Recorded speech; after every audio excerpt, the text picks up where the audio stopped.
Welcome to your new SideQuest podcast with the intention of helping you through the game of life with mindful reframing and awareness as we all move through this journey called the human experience. It's time to level up. Hello, everyone, and welcome to your new SideQuest, Mental Fapping. This is Zach. This is Derek. So, have you found yourself stuck in an endless cycle of scrolling through social media, binge watching your Netflix series, or even trying to shake off your bad habits? Today, we're talking about dopamine, and that's your brain's reward system, how we can break free from mentally fapping. So let's describe to our audience what's fapping, first of all? Basically, fapping, for people who don't know, is masturbation, right? So I came across this concept of mentally masturbating online somewhere in the internet, but it basically explains and communicates what we actually do when we're constantly consuming content. We are mentally masturbating through constant feed of dopamine hits. Yeah, and it's triggering a part of our brain. That's our reward system. So that's dopamine. And according to the Mental Health of America, dopamine is a neurotransmitter released by brain neurons when you do something enjoyable or beneficial. And so these neurotransmitters send messages through your nervous system and telling, your body, like, this is great. Let's remember this, and let's do this again next time. Basically, it's forming habits, right? Yeah. Like reward habits of dopamine hits. Yeah, that's how it motivates us to do healthy things, like going to work, or eating food or spending time with friends. But let's explain why this topic is important. So, instant gratification is everywhere, right? Like how we mentioned, people are doom scrolling on social media. Social media, it's so accessible with our phones that you could be stuck for hours just scrolling through or even gaming instead of working on those meaningful projects.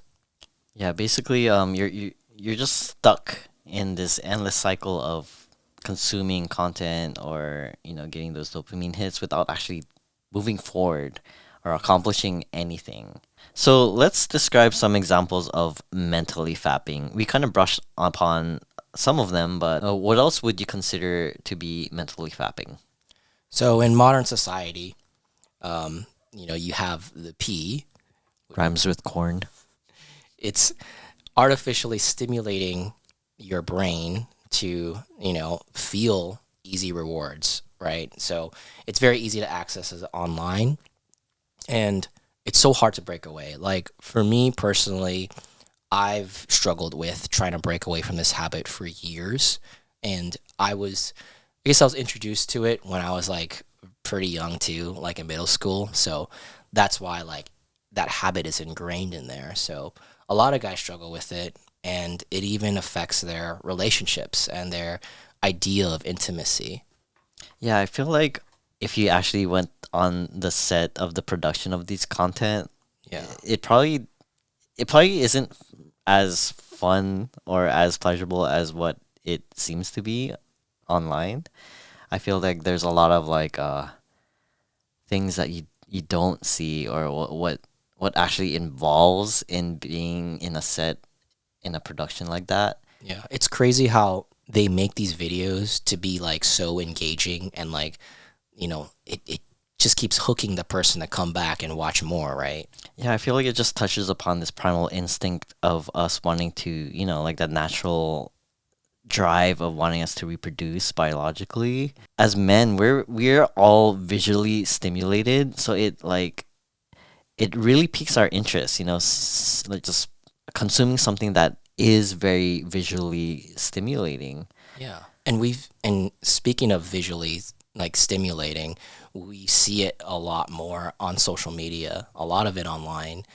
And, particularly Instagram, a lot of us are endlessly doom scrolling, sending likes and receiving that validation. Derek, you talked to you talked about a device that you use. Yeah, I actually found this device called the Brick on Instagram when I was scrolling through Instagram, and it basically is like this little 3D printed brick. It looks like a cube where you use your phone's like little scanner, IC scanner, and it like blocks all the apps that you assign it to. Mostly mine's is blocking Instagram because that's the one app that I find myself like not even thinking of and just like automatically opening up on my phone. Yeah, So did you like use it today? yeah, I funny thing, I went to this event today and I forgot to unbrick my phone, but I met this girl and I thought she was cute and like, I asked her for her Instagram and when I opened up my Instagram app it said, "Oh, it's bricked. I forgot to unbrick it." So I was like, can I just put in my Instagram? You can follow me and I follow you back like once I get home." Yeah, And so she's you're like, probably rushing home. so basically, yeah, I just like rushed back home to unbrick my phone so that I would follow her back so that she wouldn't like feel bad or anything. Or yeah, that's basically what happened today with that brick. But the thing is that because I bricked my phone throughout the whole event, like I was totally present. Like I was so present in what I was doing and what I was filming that like I wasn't distracted at all. I was like fully there with my friends and like I had a really good time. Yeah. And I'm glad that you mentioned that you were fully present because some of these activities that we're describing, it's about escaping. Like we're trying to escape away from a problem. Um, I know a big one is playing video games. So growing up, I guess for me, like I played a lot of video games to distract myself from something that was either I had an important task from school that I was procrastinating on. I didn't really play a lot of video games like going into college, but I remember like when I was younger, I played a lot. But what has been your experience like with playing video games? For me, recently I don't play video games. I don't even watch TV, but growing up I played a lot because I was always alone when I was in school. My parents would be always working and I didn't have a lot of friends. I didn't have a car during that time and I didn't have anyone to be with. So, in order to kind of escape the boredom and the loneliness, I would go to video games and, escape that discomfort of being alone. And honestly, what else could have I done, right? Like I didn't have anything else to do. Yeah. So that became a big habit of mine throughout my whole high school career until like eventually I made friends and formed a community or I was a part of a community. Then the video game habit has slowly kind of disappeared. Yeah, that's what kind of brought you in touch with your reality more, or just being more present in real life. 'Cause you had more activities going on, more friends, I had more connection. more connection. And I think that's a basic human need is that we need a connection, right? Like we're social animals. We need some sort of community or a connection. Yeah, and the lack of it is probably why we turn to these habits too. So let's explore more about like why we turn to these like bad habits of mentally fapping. So for me, I am completely aware that I turn into these habits because I feel a sort of pain or discomfort that I kind of want to just escape so that I don't have to deal with it at that time. It's a form of coping. And some of my habits, like, scrolling, I'm just like completely unaware of it that I'm doing it. But I know my brain or my mental capacity is trying to escape some sort of pain during my day, like whether it be like not feeling good enough to complete a certain task or like worrying about my taxes, or Yeah. or honestly even like back then just feeling lonely, like having no connection to someone or just wanting to be seen on a deeper level. Like I'm kind of trying to like band-aid it by escaping into these dopamine hits of these doom scrolling and eating corn, you know? Yeah, eating corn is definitely a big struggle for me. Like it's hard to kind of kick the habit of that because I realize that when I do turn to like the P, like there's a trigger where I feel like I want to connect with somebody or I want to be intimate, but the reality is you have to spend time with another person. You have to actually spend money on dates. You have to go out and actually put in the effort. But since these kind of activities, they're so accessible, they're so easy. It's just so like there's less work that goes into like going on your phone and then like accessing like whatever you want to watch or whatever you want to like fulfill your fantasy. Like a lot of guys do it. So, I mean, I just feel like we live in a society where people are encouraging for that to be the normal. And so, what I guess the point of me talking about this is like these are cheap dopamine hits. Like this is like mentally fapping. Like there's better, healthier alternatives that I wish I should have practiced a lot earlier on, so that I could reach my goals, do the things that I really want to do. So, what would you think would be healthier alternatives to getting dopamine naturally? Right. So we listed a couple of things. One of them, the top one, is exercise and movement. So you want to be able to get your body moving because this releases dopamine and serotonin while you're improving your overall like well-being and health. And you want to also find hobbies that you find creative fulfillment in and you find yourself like getting to that flow state. So like for us, we're both videographers, so we love being passionate about like editing a video or going out to shoot something like pretty interesting and cool. Also, playing pickleball is a good thing, Playing right? pickleball too, or recently even just writing, like writing your feelings down or the things that you do throughout your day just engages your brain and keeps your habits sustainable.